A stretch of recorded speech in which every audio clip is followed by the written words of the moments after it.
My name is Britany Flores. I was born and raised in California. More specifically, I was born in East Los Angeles, and I was a single child of a single parent. My mom was born in Puebla, Mexico. She's always been a hardworking woman, and she actually immigrated shortly before I was born. I want to say June 26th, 2001, and I was born September 20th, 2001. So I was a few months shy from being born in Mexico. She was the only one out of all her siblings, so she has 5 siblings, and out of all her siblings and my grandparents, she was the only one who crossed the border alone. I've always asked my family like how they all immigrated here. My grandma immigrated going in the trunk of a car with various people, squished in the dark. My mom did it alone. Obviously, she was pregnant. My uncle, who raised me as well, he actually crossed and walked through the desert. And I remember he was telling me when he got here, his feet were practically destroyed from so much walking. His feet were bleeding, and etc. Learning about my family immigrating here, especially my mom, has really shown me the determination and the strength in all of them, especially my mother. So even just to think that my mom crossed the border alone while having me a few months shy from being pregnant, I mean, just that alone, I think I felt that anxiety, the stress of having to do that alone. It's so scary to think about and to even just hear my mom speak on. As a first generation Latina of a single parent, I think there's a lot that I kind of realized growing up, like I had to kind of grow up really fast.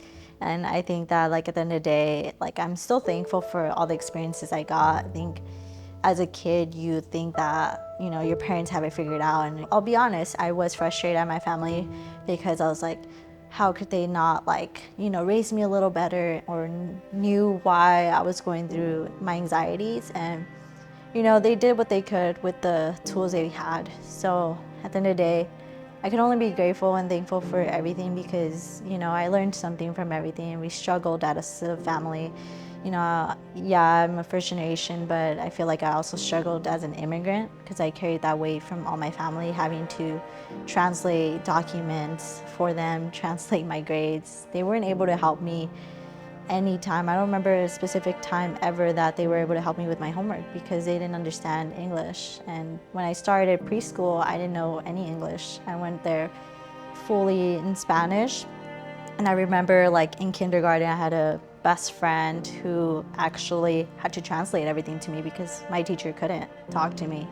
So I also put my friend through that. And so it's humbling to look back at my past as a youth and as a child, having to go through ELD courses early on in elementary and feeling like, what am I doing wrong? What's wrong with me? How can I not get this subject down? Why am I struggling? But I didn't understand that my circumstances were different from a lot of people in my age group because other parents could help their kids with math at home, My family couldn't. I really struggled alone academically. My grandma really raised me. My mom always worked since I can remember. She still works. She has her own business now, but she's always worked her entire life. And I think that's where I get my hard work from. I'm not someone who can just sit down. I have to be doing something. I multitask. And so I'm very thankful for my mom. I love her. And, I think early on, I remember there was an event for kindergarten and they were handing out certificates. And I think my grandma usually would go because, she was available, but she usually goes to Mexico sometime around the year, and it just happened to be around that time. And I had gotten my certificate and, everyone else got their certificate and they were taking photos with their parents and my mom wasn't there, my grandpa, no one showed up. And thankfully I had a cousin who was in the same class as me, so my tia was there for him. And I'm pretty sure I have a picture at home of this, but my tia had to take the picture with me.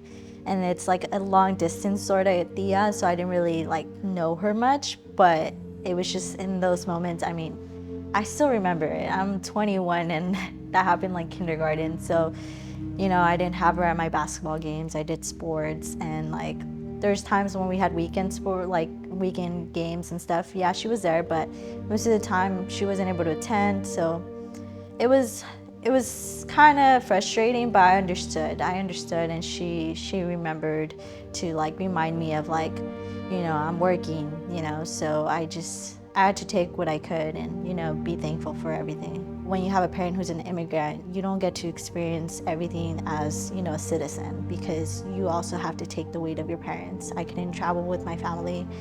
Even until this day, I see friends and family being able to travel with their parents, and, it's the little things like that that I wish I could be able to do with my mom. I'm going to Florida soon, and like, I can't share those moments with her, and it's a lot of anxiety too of me like being independent, because I have to kind of, I do want to travel, and sometimes I have to do it independently, but things like that. My mom also, like, being anxious of driving me places was something that I also experienced early on. I'd always lived with my grandparents and my family, so we were very close. We had owned a home in Bell Gardens. Unfortunately, we lost it, and so that's when, like, the first time I was separated from my family. Yeah, I was an only child and with a single parent, but I never felt that way, because I think my family did such a great job of the way they took care of me. I felt like I had actual siblings through my cousins, my tias, my uncles, who raised me like their kids too. And so for me, going through that process of separation from my family, they moved to Chicago. That was a big challenge for me growing up, because my mom got with my stepdad and we moved in with him in Downey, and I really felt more alone than ever. And so my mom and I definitely went through our struggles. She also dealt with depression and anxiety. She took therapy. I remember she asked me if I wanted to take it, because she knew that what she was going through was also affecting me, but I was still too young, and I didn't know how to even put my pain into words, because I remember even as a young kid, to talk about my trauma, it made me cry. It definitely, I wasn't ready. And looking back at it, I wish I did take therapy early on, but my mom really did understand that something was going on with me in high school, because she had gone through similar stuff. So she was very vocal. I remember one time we went to my high school, and she was talking to my counselor, who again did not really emphasize any empathy towards my situation. And she cried in front of my counselor, and she was like, my daughter is struggling and it's painful to see this. And I remember her crying next to me, trying to advocate for me, and it put me in a situation where it's like, I don't want another child to feel that way. So yeah, it's great that my mom was there for me. I did get diagnosed with generalized anxiety disorder at 16. I had suffered from a severe anxiety attack at the happiest place on earth, which was Disneyland.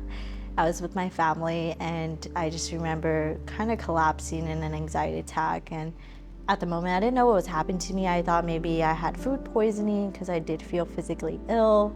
It turned out that what I was going through was just anxiety attacks, and it kind of escalated to me having more than 10 anxiety attacks a day, even in school. And I was missing class. I had to sit by the door because I felt claustrophobic as well.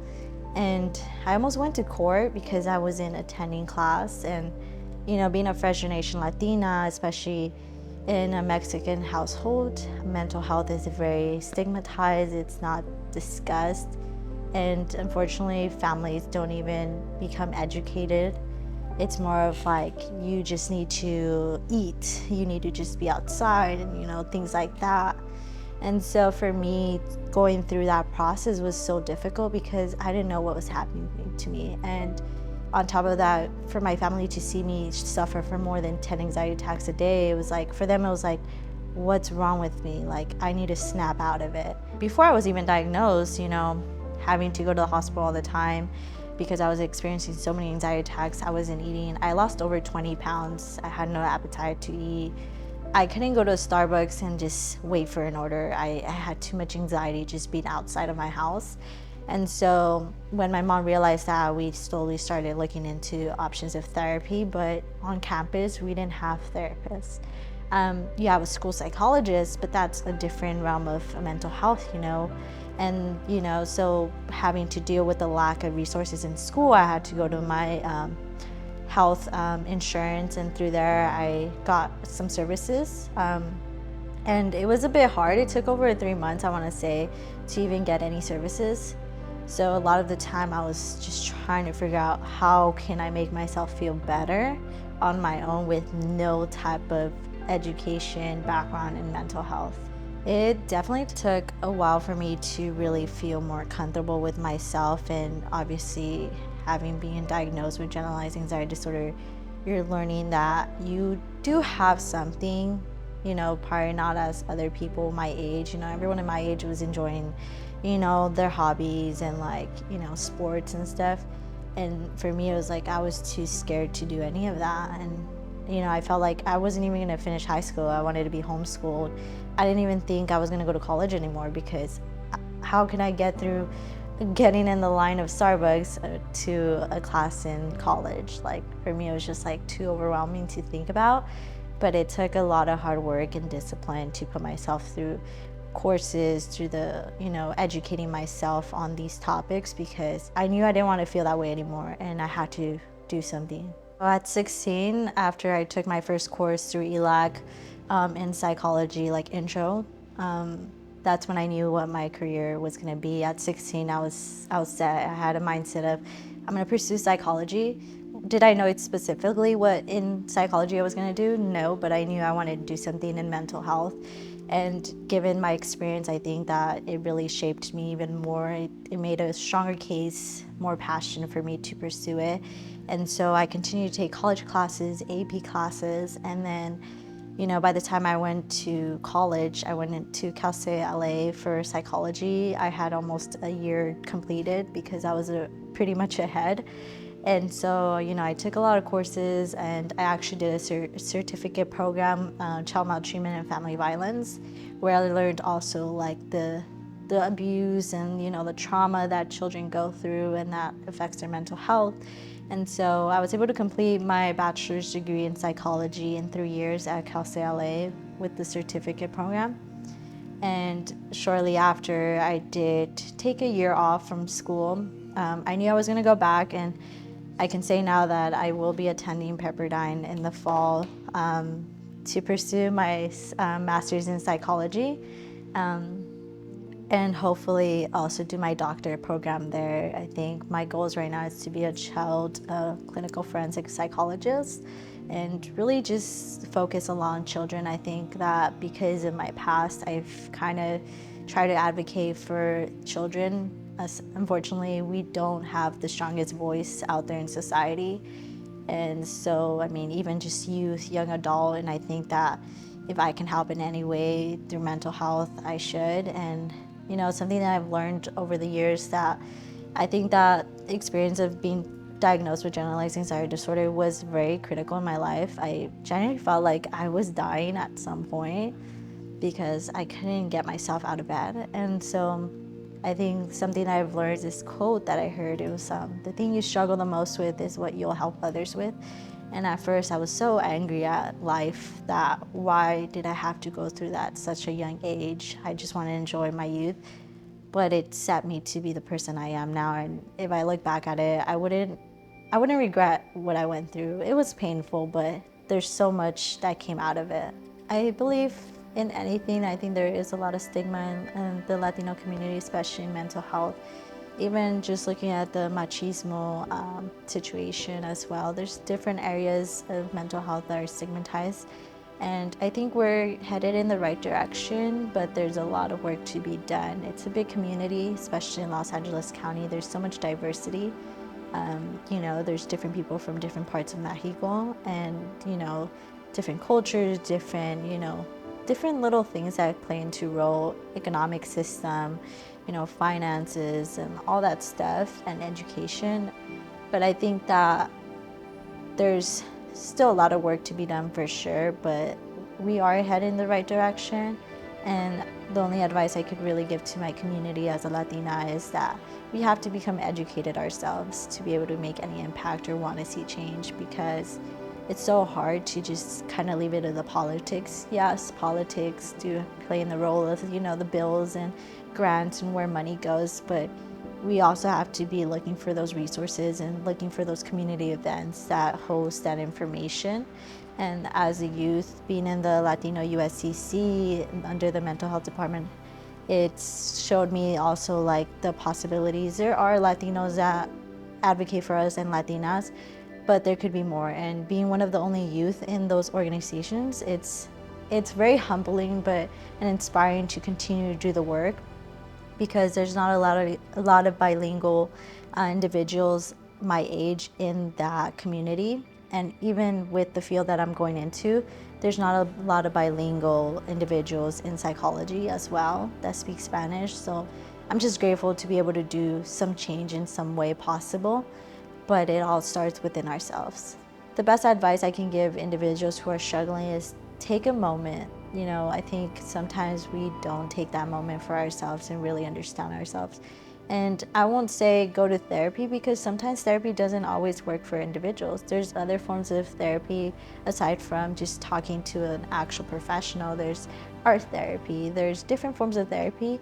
And even if you decide to go through the traditional route of getting a therapist to talk to, don't feel devoted to the idea that this therapist has to work, because there's therapists that won't understand what you're going through. Your culture is different, there's different stereotypes and stuff that your culture and you as an individual experience. So don't feel like you're tied to be with a specific professional, but look and experiment. I think you gotta experiment the different possibilities of support you can get, because maybe one might not work, but the next opportunity might.